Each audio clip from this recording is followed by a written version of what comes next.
अच्छी अच्छी कहानियाँ सुनाती रहूँ। Thank you. मुझे विधवा हुए 10 साल हो चुके थे। ना ही मेरी कोई औलाद थी और ना ही मैंने दूसरी शादी की बात सोची थी। बस घर में अकेली ही रहती थी। मुझे अपने मरे हुए पति से बहुत प्यार था, इसीलिए रोज़ रात को मैं उनकी कमीज अपने साथ रखकर सोती थी। मगर पिछले कुछ दिनों से मेरे साथ कुछ अजीब हो रहा था। मैं सुबह जब उठती तो मुझे चक्कर आते और मेरे पेट में दर्द होता। एक दिन जब मैं डॉक्टर के पास गई तो वह बोली कि तुम प्रेग्नेंट हो।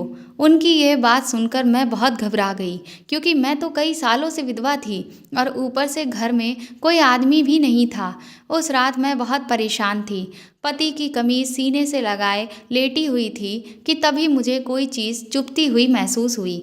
जैसे ही मैंने कमीज की जेब में हाथ लगाया तो सर पर मेरे आसमान टूट पड़ा, क्योंकि अंदर से तो मेरा नाम अंजलि है।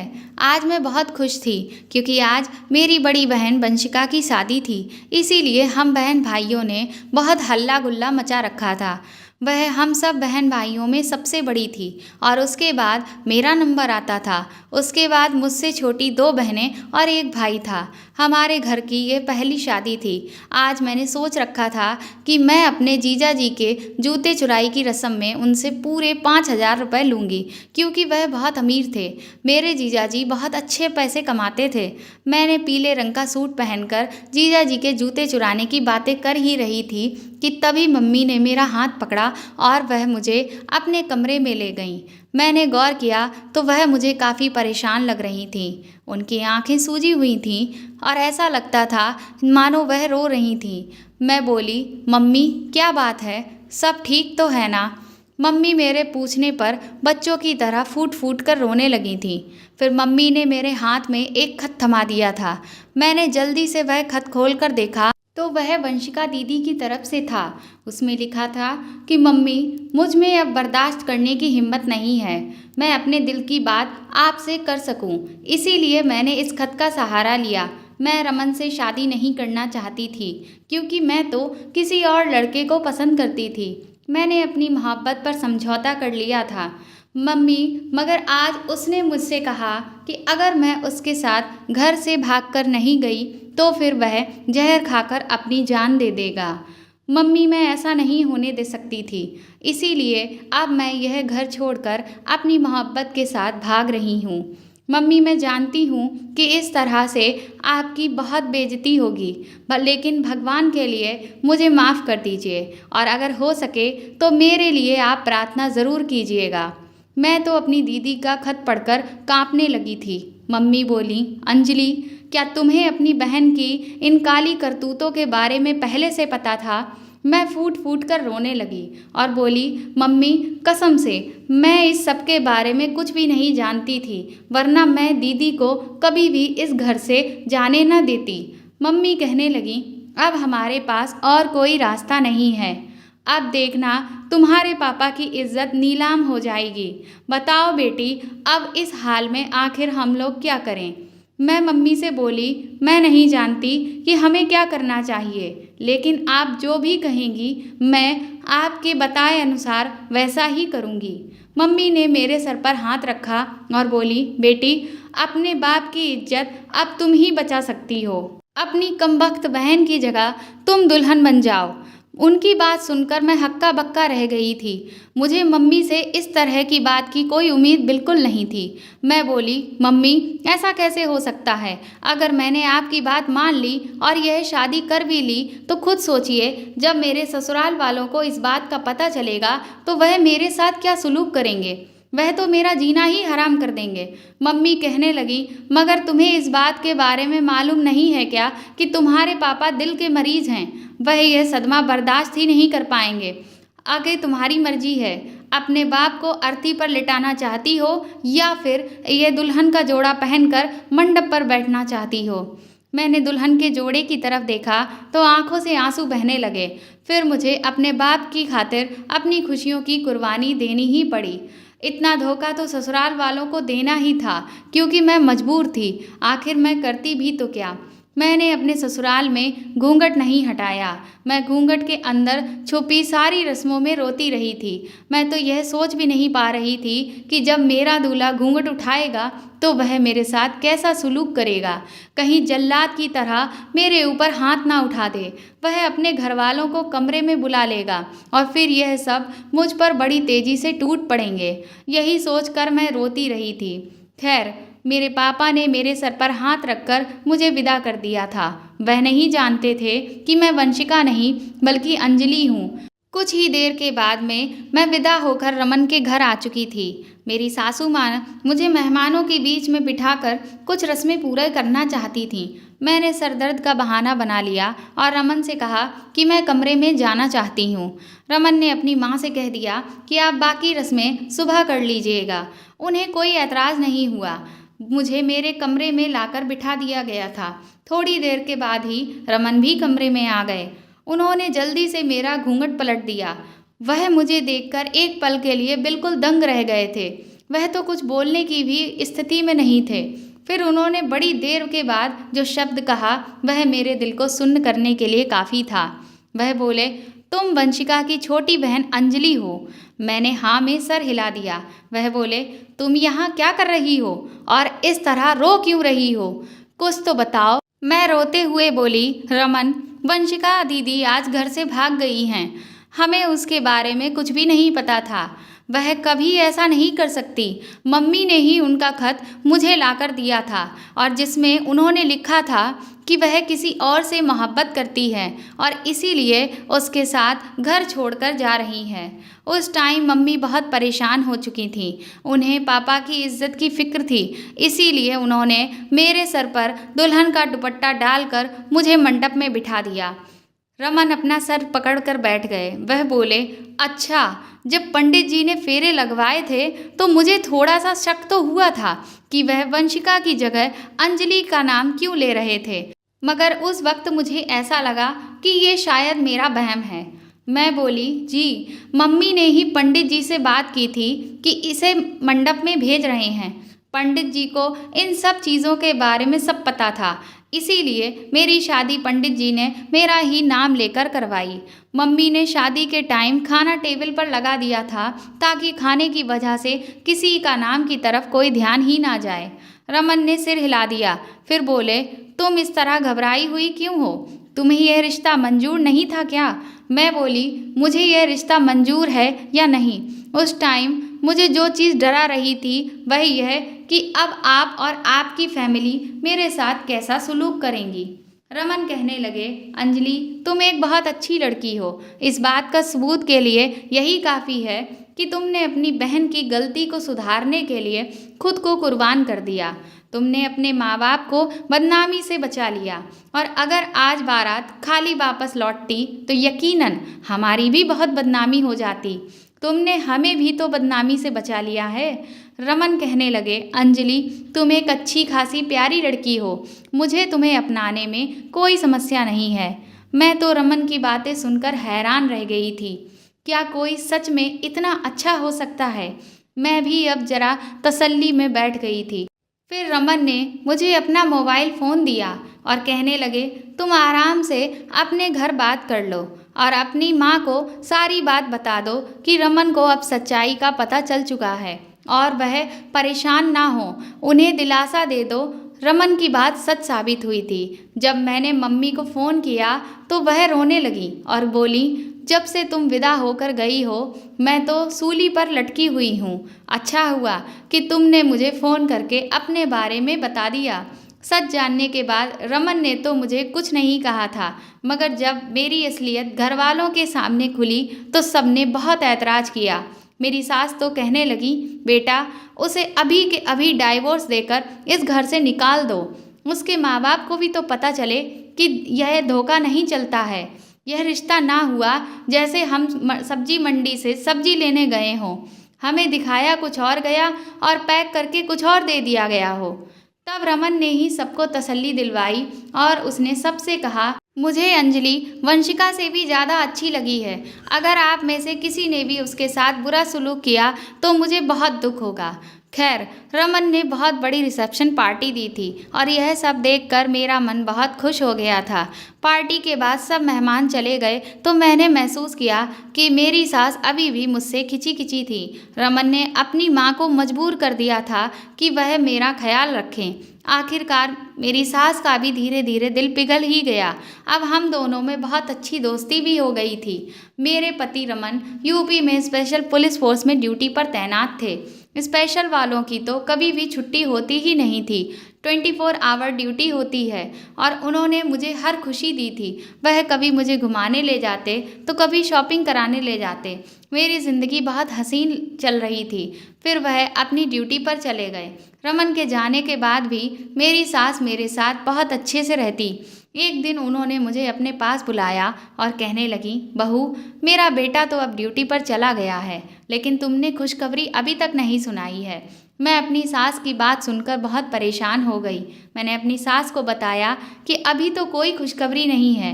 यह सुनकर वह कुछ मायूस हो गई और कहने लगी, बहू, मेरे बेटे की जॉब ऐसी है कि उसकी ड्यूटी बहुत खतरनाक इलाकों में होती है और उसके दुश्मन भी काफ़ी बन गए हैं, क्योंकि वह रिश्वत भी बिल्कुल नहीं लेता और वह बहुत नेक लड़का है।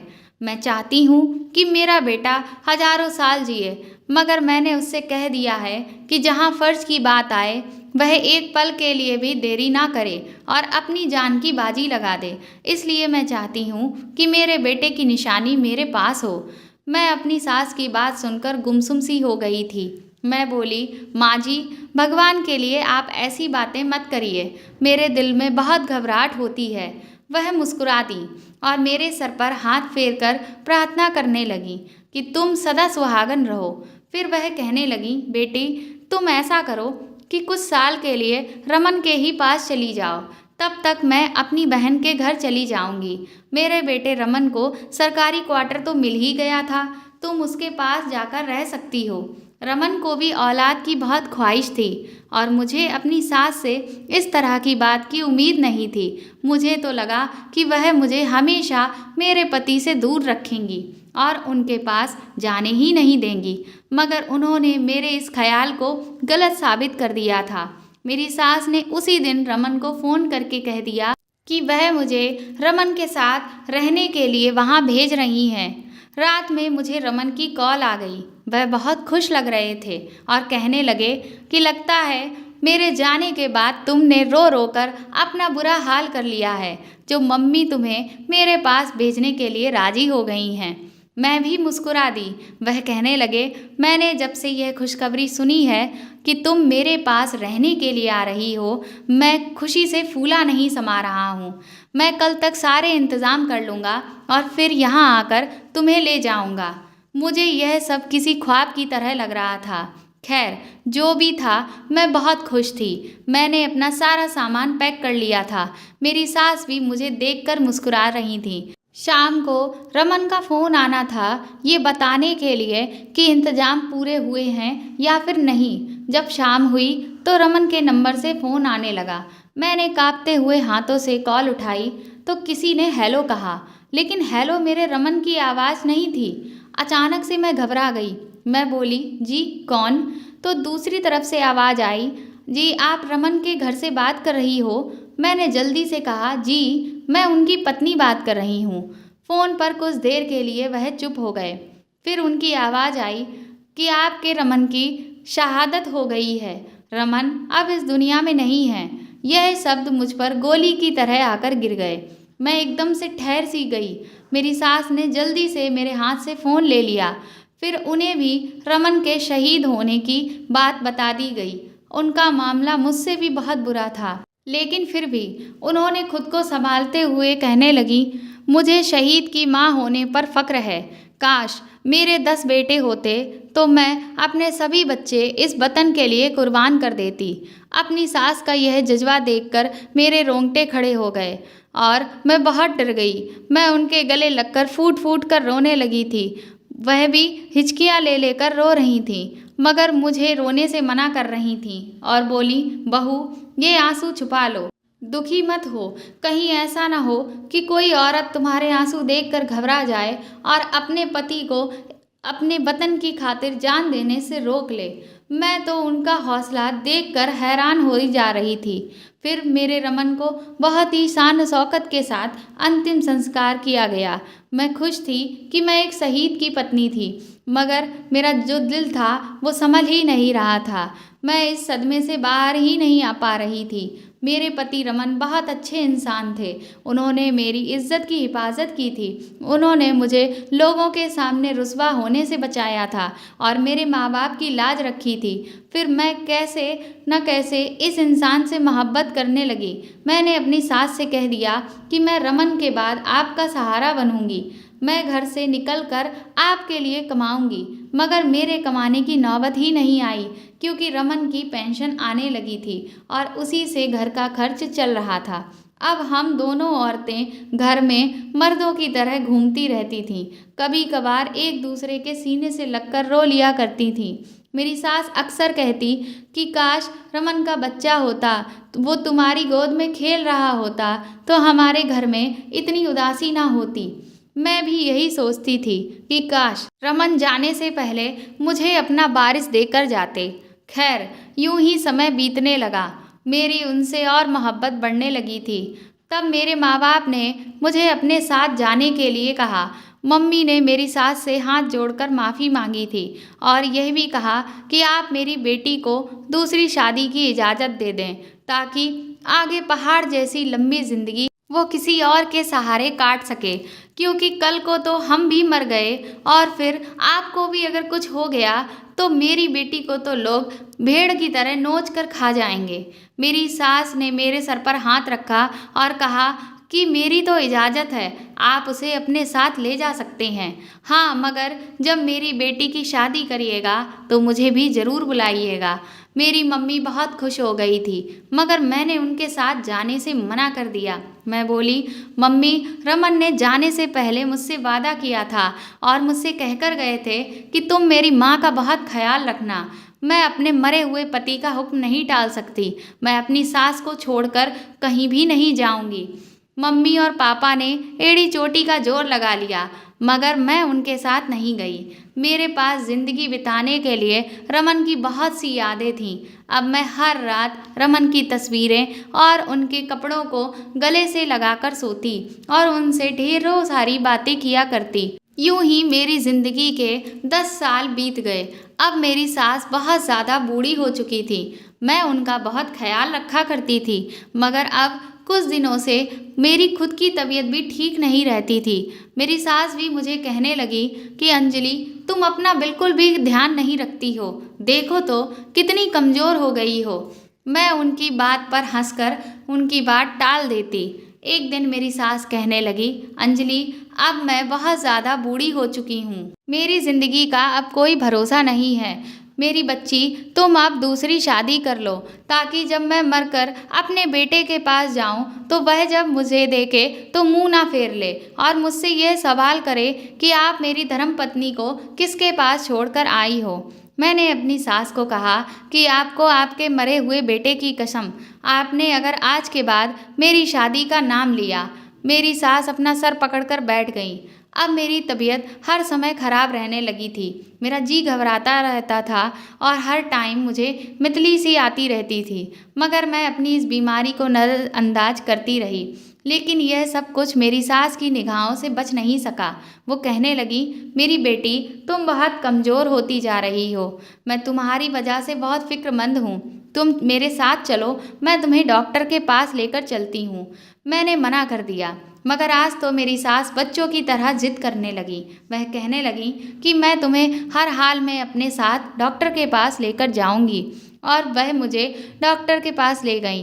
डॉक्टर ने मेरे कुछ टेस्ट किए और मेरा चेकअप करने के बाद वह बोली, बहुत बहुत मुबारक हो, आप तो प्रेग्नेंट हैं।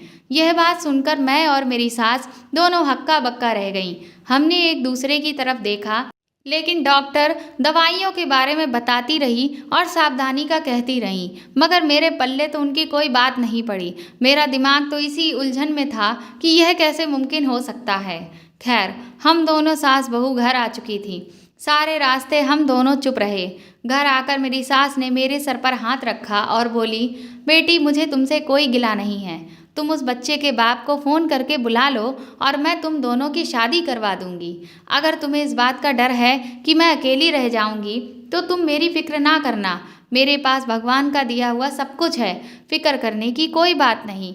मैं अपनी सास के गले लगकर फूट फूट कर रोने लगी। मैं बोली, माँ जी, रमन मेरी ज़िंदगी में आने वाला पहला और आखिरी आदमी था। उसके बाद मैंने कभी किसी आदमी से अपना रिश्ता नहीं लिया। शायद डॉक्टरनी झूठ बोल रही है। मेरी सास मुस्कुराने लगी और बोली, बेटी घबराने की ज़रूरत नहीं है। तुम अभी भी जवान लड़की हो। मैं जानती हूँ तुम्हें ज़िंदगी बसर करने के लिए किसी सहारे की ज़रूरत ही है। अच्छा ही हुआ कि तुमने खुद ही ढूंढ लिया। बेटी मैं तुम्हें गलत तो नहीं कह रही हूँ, फिर तुम क्यों घबरा रही हो?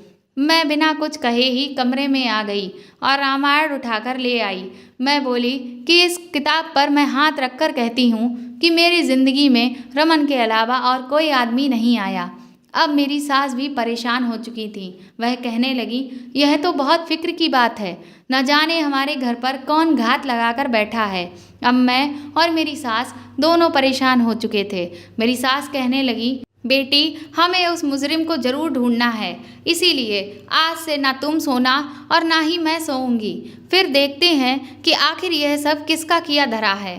खैर, जब रात हुई तो मैं प्लान के मुताबिक अपने पति की तस्वीर और कपड़े अपने सीने पर रखकर सोने का नाटक करने लगी।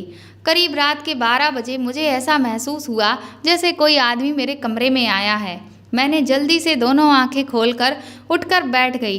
तब मुझे एक रूमाल नजर आया। कमरे की खिड़की से अंदर आने वाला आदमी मेरी नाक पर रखकर मुझे बेहोश करने वाला था, मगर मैं उठकर बैठ चुकी थी। सामने नज़र पड़ी तो मैं बिल्कुल दंग रह गई। ज़मीन आसमान की गर्दिश रुक गई थी, क्योंकि वह कोई और नहीं बल्कि मेरा अपना पति था। मेरे सामने रमन खड़े थे। तभी मेरे कमरे का दरवाज़ा फिर से खुला और मेरी सास भी कमरे में आ गई। वह भी अपने बेटे को देखकर बिल्कुल दंग रह गई थी। वह भाग कर आई और रमन के गले लग गई और कहने लगी, बेटा तुम कहाँ चले गए थे? जबकि मैं तो कुछ बोल ही नहीं पा रही थी। फिर रमन कहने लगे, मम्मी आप तो जानती हैं ना, मैं एक जासूस हूँ। मैं देश की खातिर दुश्मनों की जासूसी करता था। जिन दिनों में मेरी शादी हुई थी तो मेरे एक बड़े अफसर को पता चला कि हमारे देश में दुश्मन घुस आए हैं जो हमारे राजों को हासिल करके देश में फसाद फैलाना चाहते हैं। मैं माहिर जासूस था, इसीलिए मुझे वापस ड्यूटी पर बुलवा लिया गया था। सब कुछ ठीक ठाक चल रहा था, मगर फिर आपने यह फैसला किया कि अंजलि को आप मेरे पास भेजना चाहती हैं। फिर इसीलिए मुझे अपनी मौत का झूठा नाटक करना पड़ा। मम्मी, मेरे साथ जो लड़का उस मिशन में शामिल था वह बेचारा शहीद हो गया। उसके आगे पीछे कोई नहीं था और उसका चेहरा पूरी तरह से झुलस गया था। इसीलिए मैंने यह कहलवा दिया कि वह मेरी लाश है, क्योंकि उस मिशन पर मेरे बचने की भी उम्मीद बिल्कुल नहीं थी और यह भी हो सकता था कि मेरी लाश भी आपको ना मिलती। मैंने अपनी तरफ से लाश भिजवाकर जासूसी करता रहा, लेकिन मेरी ये खुशकिस्मती है कि मैं उस मिशन में कामयाब हो गया और बच गया। अब मैं वापस आना चाहता था, मगर आप दोनों से मैं बहुत शर्मिंदा था। मुझे समझ ही नहीं आ रहा था कि मैं क्या करूं। बस फिर मैंने यह मन बनाया कि जब अंजलि प्रेग्नेंट हो जाएगी तो आप लोग बच्चे के बाप को तलाश करते करते मुझ तक पहुंच जाओगे। और आज ठीक वैसा ही हुआ। मम्मी, आपको बहुत मुबारक हो, आप दादी बनने वाली हैं। वह दोनों माँ बेटे बहुत खुश थे। मेरी सास कमरे से चली गई तो रमन मेरी तरफ आए, मुझसे मुस्कुराकर बोले, मुझे माफ़ नहीं करोगी? मैं उन पर चीखने चिल्लाने लगी। मैं बोली, मैंने 10 साल विधवा बनकर बिताए हैं, बिना किसी सहारे के। मैंने अपनी ज़िंदगी के 10 खूबसूरत सालों को गमों के हवाले कर दिया। क्या यह कम है? रमन कहने लगे, अंजलि तुम बिल्कुल सच्ची हो, मगर एक बार मैंने तुम्हें अपनाया था जब तुम उस ज़िंदगी से हार बैठी थी और बहुत घबराई हुई थी, और आज मैं घबराया हुआ हूँ तो तुम भी मुझे अपना लो। रमन की इस बात के बाद मैं कुछ भी कहने के काबिल नहीं रही। मैंने उन्हें माफ़ कर दिया था। मैं आज एक बहुत खूबसूरत बेटे की माँ बन चुकी हूँ। यह दिन मेरी ज़िंदगी का सबसे खूबसूरत दिन है। यह टाइम हमने बहुत सालों बाद बिताया। मैं भगवान का लाख लाख शुक्रिया करना चाहती हूँ क्योंकि उन्होंने मुझे मेरे पति को वापस लौटा दिया और उनकी गैर मौजूदगी में मेरे कदमों को बहकने से भी रोक लिया, वरना शायद आज मेरी किस्मत में इतनी खुशियाँ ना होती। दोस्तों, इस कहानी को शेयर करें और लाइक करें और मेरे चैनल को सब्सक्राइब करें।